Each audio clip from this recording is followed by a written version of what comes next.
اس دور میں پھر کیا کریں، امام ابو حنیفہ ان کے ساتھ جو دوسرے لوگ کہتے تھے کہ عورتوں کو گھروں میں بیٹھنا چاہیے، اس دور میں جب حافظ صاحب انہوں نے حالات خراب دیکھے، اب تو بہت قیامت آئی ہوئی ہے، اس لیے اگر کسی مسجد میں اچھا انتظام ہے، پردہ ہے، پانی وغیرہ، تو کوئی خطرہ نہیں، بیٹھیں مسجدوں میں، مگر اگر گھر میں بھی بیٹھ جائیں تو کوئی بات، وہ بھی نیک لوگوں کی رائے ہے، ثواب لے لیں، ایسی کوئی بات نہیں۔ ایک عالم تشریف لائے، اب کتابیں بھی لکھی انہوں نے، غلام مصطفیٰ ظہیر تازہ لکھی ہے، زبیر علی ظہیر، اہل حدیث ہیں، تو میرے پاس لے آئے عبد المنان راسخ، انہوں نے بیٹھتے بدتمیزی ایسی کی کہ عبد المنان نے بھی توبہ کی اور معافی مانگی، بعد میں وہ بھی بعد میں کہتے ہیں پچھتاتا رہا، بیٹھتے اس نے امام ابو حنیفہ رحمۃ اللہ علیہ کو وہ گالیاں دیں جو میں بیان ہی نہیں کر سکتا۔ میں نے کہا یار ایسے آدمی کو لائے تھے، اختلاف ہو سکتا، آدمی کہہ سکتا ان کی ایسی بےہودگی۔ اس نے ایک رسالہ لکھا تھا اعتکاف پر کہ اعتکاف صرف مسجد میں ہوتا، عورتیں بھی بیٹھیں۔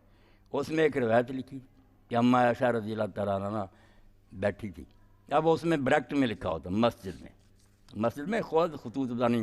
میں نے کہا مناب میں بیٹھی ہوئی تھیں، روایت کے الفاظ ہیں نا کہ مسجد حرام پاس ہی تھی، کعبہ کی مسجد، وہاں نہیں آئیں، الگ خیمہ لگوایا ہوا تھا۔ یہ تو امام ابو حنیفہ کے حق میں جاتی تھی بات کہ وہ مسجد میں نہیں آئی، لوگوں سے پردے کے طور پہاڑ کے دامن میں حرا کے قریبی انہوں نے وہ لگوایا ہوا تھا خیمہ، آپ نے اپنی طرف سے لکھ لیا، نکالو حدیث میں مسجد میں ہے، شرمندہ۔ ابو حنیفہ رحمۃ اللہ کو گالیاں دیتے ہیں، بددیانتی کا یہ حال ہے کہ حدیث خلاف ہے آپ کے، اس میں آپ نے خود لکھ لیا مسجد،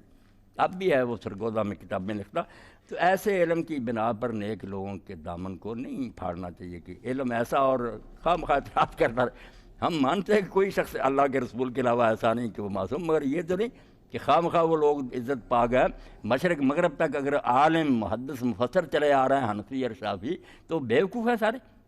انہوں نے لوگوں کو کچھ جائیدادیں بانٹی ہیں، حکومت ہے ان کے پاس کہ ڈرتے نہیں، نیک تھے، پرہیزگار تھے، علم تھا، احترام دلوں میں پیدا ہو گیا لوگوں، تو ادب سے بات ہونی چاہیے۔ تو میں نے مثال دے دی کہ حوالے میں بھی ہیرا پھیری کر لیتے ہیں، اس طرح خطوط نے خود بھی لکھ لیا مسجد میں نے کہا مسجد کہاں لکھا، وہ تو لکھا کہ ہیرا کے پاس خیمہ لگوایا تھا، مسجد سے باہر میرا میں وہاں بیٹھی ہوئی، تو بیٹھ سکتے، بالکل بیٹھ سکتے۔